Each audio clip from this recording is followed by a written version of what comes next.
Welcome. Baruch atah Adonai Eloheinu melech haolam asher kitshanu b'mitzvotav v'tzivanu la'asok b'divrei Torah. Amen. Okay. So just wanted to say you might want to mute if you're not muted at this particular point. And here is, sorry. Let me share the screen.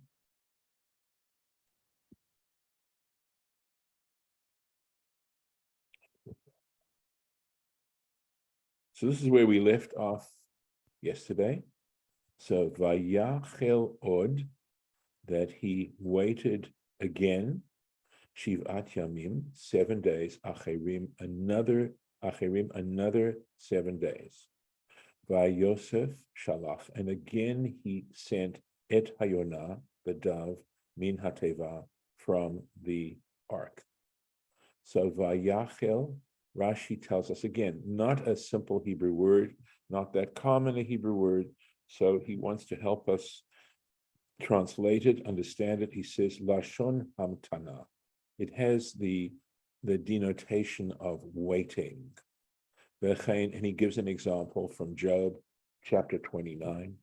Li Shamu, they listened to me, Vayichelu, and they waited. In other words, they felt that what he had to say, what Job had to say, was significant. I'm assuming this is Job speaking. V'harbe yesh b'mikra, and there are many similar examples in Scripture. V'tavo elav, v'tavo elav hayonah, and the dove came to him le'et erev, towards evening. V'hinei, and behold, alei zayit taraf befiha, and behold, a olive branch or twig, whatever, was plucked in her mouth, or that she had plucked a olive branch through her mouth, or with her beak. Vayeda Noach, and Noah understood, ki kalu hamayim me'al haaretz, that the waters had come down from, or ended from covering the earth. This gives forth a very famous Rashi for those who are familiar with these Rashis. So taraf befiha. It could have said, you realize that this verse could have said, Vayave Elazayat, that she brought an olive branch. Why? Or an olive twig. But why does it go to the extent, why does the scriptural verse go to say, plucked in her mouth? Why all that verbiage? So he says, first of all, taraf is a masculine form of a verb. So it should, alezayat tarfa befiha would have been the right way to go. So why is this verb in the masculine form? So Rashi says, first of all, he says, that's jumping out at him.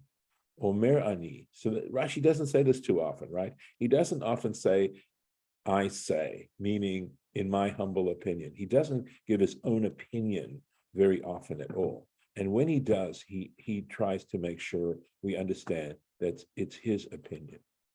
Shezachar haya, that in fact this dove was a male dove. It wasn't a female dove. It's simply, and he explains why the Torah uses a female form. And that's honestly because there isn't a male form. Lachen kor'o pa'amim, or pa'amim, and that's why there are times when he refers, that is when scripture refers to a dove, lashon zachar, as a male. Here's the example, taraf. Okay? It uses the male form, the masculine form. Upa'amim lashon nekeva, and there are times when it uses a female speech for referring to the dove. The fishe kol yonah b'mikra, because every time you come across the term for a dove in scripture, lashon nekeva, it's always feminine. It's always yonah. And if you even have a basic knowledge of Hebrew grammar, you know that an ah with a hey indicates a feminine form. Okay. There are exceptions, but it's generally the rule.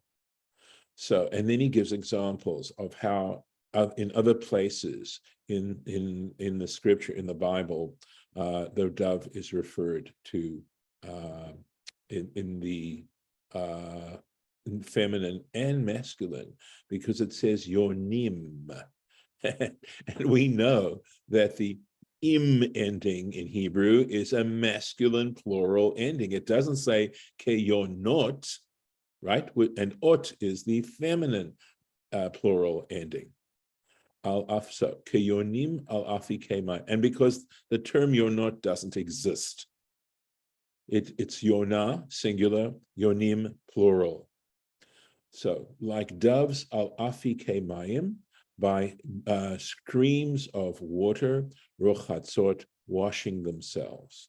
And that's from Shir Hashirim. In other words, referring to beauty here. And here we go. Keyone hagayot. Okay.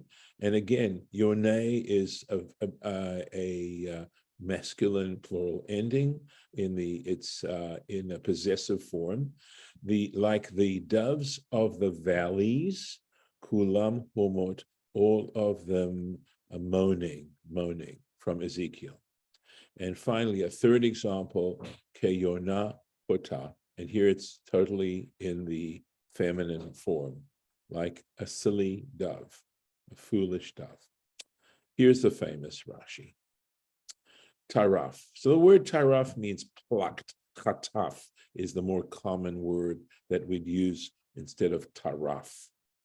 Usually taraf, some of you are familiar with the word treifa, means torn, taraf. So she had torn, and in this way it means she plucked. Umidrash agada, and again, the midrashic approach to this, in other words, looking for deeper metaphoric meanings and pushing meanings of the Hebrew. Lashon mazon, okay, it has to do with food. V'darshu, and they said, in Eruvin, this is a reference in the Talmud, befiha, okay, the reason why we're saying in her mouth, or the b can also mean through her mouth.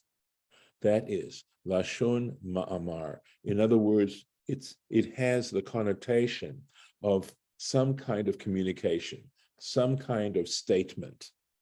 Amra, she said, Yiyu mezonotai, may my food, merurin kazayat, the fact that she had an olive in her mouth, and we know that an unprocessed olive is extremely bitter. There's some kind of, I think it's an alkali in the olive that has to be mitigated in order to make it edible. But she's simply saying here that bitter, right? My food can be bitter like an olive, the Dor Shel HaKadosh Baruch Hu, when they come from the Holy One, blessed be He. In other words, I'm willing to eat, literally now, sort of working on this literally, I'm willing to eat bitter food if it comes through the agency of God, velo metukim, and not sweet, kidvash, like honey, bidei vasar vadam, at the hands of mortals. And the point of this has to do, I believe, I mean, this is certainly something to think about, but as I was preparing this, it occurred to me that this has to do with spiritual things as opposed to physical things, and spiritual success, or to have your integrity.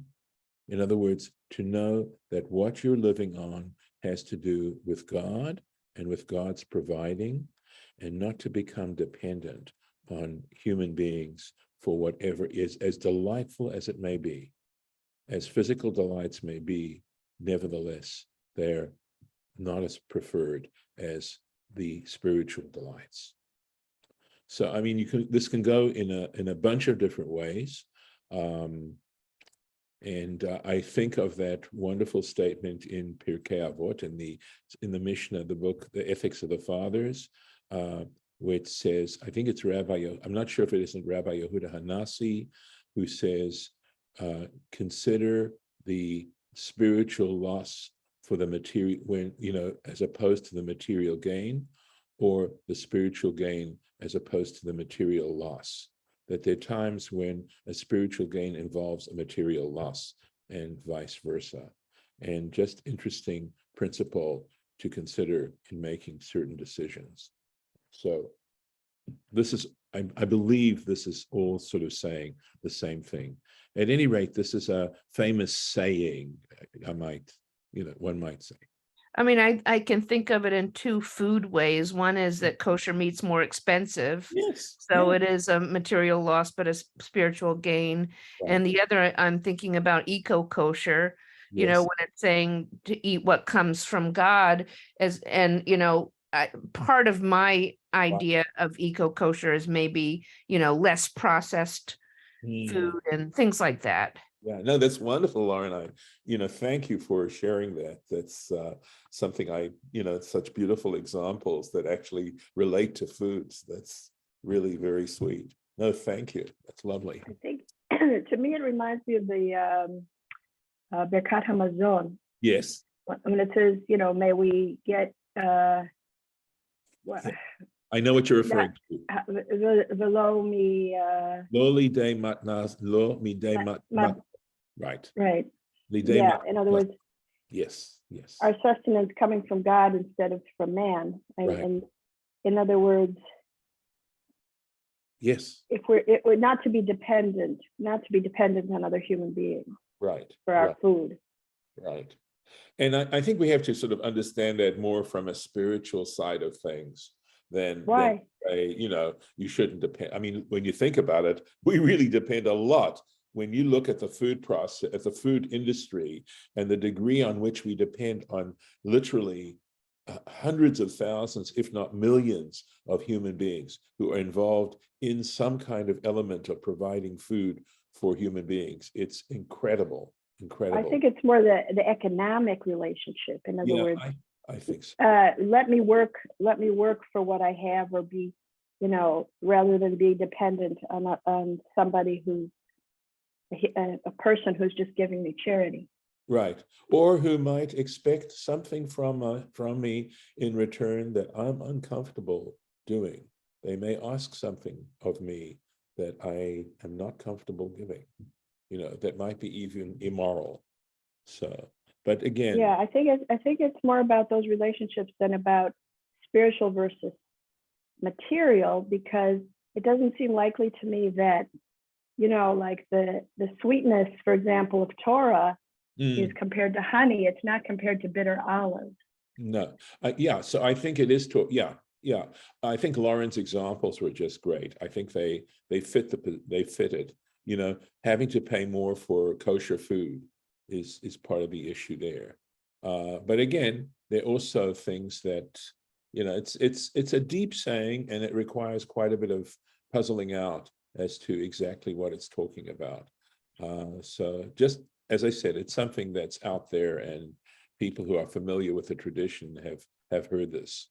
And it's echoed, of course, as you pointed out very beautifully, in the Birkat Hamazon, in the grace after meals. It certainly seems to be a direct connection there. Thank you. So let's keep going here. All right. Vayiyachel od. So notice that this is a different form of this verb. We've had it before. I just want to bring it back to make sure. Here we are. Vayachel. So you see, it's the same verb, but this is vayachel, and in this case, right, it's vayiyachel od. So Rashi is going to try and explain the difference. Od, so vayiyachel od, shiv'at yamim acherim, another 7 days. So after the dove had brought back the twig, this would be the this now would be the third time that he was sending out the dove. Vayishalach et hayona, and he released the dove. V'lo yasfa shuv elav od, and she no longer returned to him again. So after this next release, she didn't come back. So what about this vayiyachel? Let's find it. Vayiyachel. Hulashon vayachel. He says, Rashi says, it basically has the same meaning as he waited. All right. Ela shezel lashon vayifal. Except the first case is the idea of to do. Vezel lashon. Mine says the latter case has the idea of yifal, and then the former is the yipal. That's what my translation says. It does seem strange that it would mean that, because vayiyachel sound, and not only that. I agree. So could be wrong here. Yeah, I mean, people do make mistakes once in a while. So yeah, this form of yachel means, and yitpael means reflexive. It's the reflexive form. So lovesh means to wear, and yitlabesh, lehitlabesh means to dress, to put on clothes. So in other words, vayiyachel means he was patient, something like that, right? So, I got that from Safaria's translation, and I thought that was really quite lovely to understand it that way. Okay. Chabad agrees. Okay, well, we're in great shape then. Okay. Vayachel, here we go. Vayachel, vayamtain. Okay, so we've got he waited. Both of these mean he waited. Vayachel, vayitmatain, right? So vayachel means he was patient. He waited himself. He was patient. Let's keep going here. Just want to make sure yeah. So, Vayhi, and it was so, ba'achat b'shesh me'ot shana, that in the 601st year, that would have been, Noah was 600 when the flood occurred. So this is the 601st year of his life. Barishon, on the first implying month, because it says in the first, on day one of the month, Charvu hamayim me'al haaretz, the waters dried up from over the earth. Vayasar Noach et michsei hateva, and Noah removed the covering of the ark, meaning the doorway, right, the entrance. Vayar, and he looked out, he saw, v'hinei charvu pnei ha'adama, and behold, the surface of the earth had dried. Let's take a look at Rashi on this. Barishon. So the first, the Rabbi Eliezer, that's what this acronym stands for. For Rabbi Eliezer, who Tishrei. So the first would be Tishrei. Rabbi Eliezer considers Tishrei to be the first of the yearly cycle. V'le Rabbi Yehoshua, so Rabbi Eliezer and Rabbi Yehoshua are interlocutors, who Nisan. So Rabbi Yehoshua considers the first being the first of Nisan, which would be both the first month and the beginning of the year, beginning of creation. So Rabbi Eliezer and Rabbi Yehoshua disagree by 6 months as to when creation occurred. So it just all works out 6 months later. And of course, we appear to follow the decision of Rabbi Eliezer. Charvu, they dried. Ne'esa, and Rashi describes it. It became kemintit. In other words, they became like mud or clay. Shekarmu paneha, where it had formed a skin, a layer of skin, shel mala, on the top. In other words, the top of it was like muddy, but the very top of it had started to dry. It was like a dry layer of skin the clay, right? Isn't harvu usually meaning destroyed? It can. Of course, you have a cherev, right, which is a sword, but it can also mean to dry. And Churban Habayit? Yes, destruction, absolutely. It can mean that. Hmm. I don't know that I'm just on my, on one foot, I'm thinking that, that the body is like, what is it, 90% water? And the idea of, or plants, when they dry up, they are destroyed. And there's this idea of how water is, in fact, a source of life and a source of being alive. So The that, body and earth are, water is one of the primary elements. right. So So when they Uh-huh. dry up, it could be. I'm not saying this with certainty. I'm just trying to make some connections and to why those two words, mean those two different things. Yeah, unfortunately, I don't have my Professor Klein's book with me in Minnesota, so maybe I'll try the internet. Let's see how we're doing. I mean, I think I want to try and at least get to Revi'i, although I'd love to be able to do this verse as well. But let's keep going. Okay, so here we go. Uvachodesh hasheni, and in the second month, the Shivav Esrim Yom Lachodesh, on the 27th day of that month, Yavsha Haaretz, the earth was dry. And I think this is sort of a cool Rashi, even though it's a little chronological, but let's take a look. It's not complicated. I can even understand, right? So on the 27th, V'yiridatam b'chodesh hasheni b'yud zayin. And when you look back as to when the rains started to fall, it also happened in the second month. On the 17th of the month, they began to fall. Elu, so between falling on the 17th and the land being dry by the 27th, right? It's actually 11 days. It's 11 days. Shehachama yetera al halavina.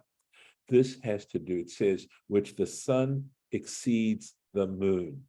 I'll explain that. The lunar year, that is 12 lunar months, are 354 days. You notice that in the Jewish calendar, basically you have a 29-day month followed by a 30-day month. So if you multiply 30 by 12, you get 360. And if you subtract 6 from that, for those 6 months that are 29 days, you get 354. And then on the other hand, we know that to the closest day, a solar year is 365. So of course, if you subtract 354 from 365, you get 11 days. And this makes it a solar year. In other words, the flood took a solar year to go through. Shem mishpat dor hamabul. He says the judgment against the generation of the flood, shana tmima haya. It was exactly one solar year. It doesn't say solar year, but it does imply that. Yavesha or Yavsha, I just want to make sure. Yes, Yavsha. It's Ne'esa Grid Kihilchata, meaning it returned to being an unbroken or dry land the way it normally is. That's what he's saying. Kihilchata means like normal. A little bit more.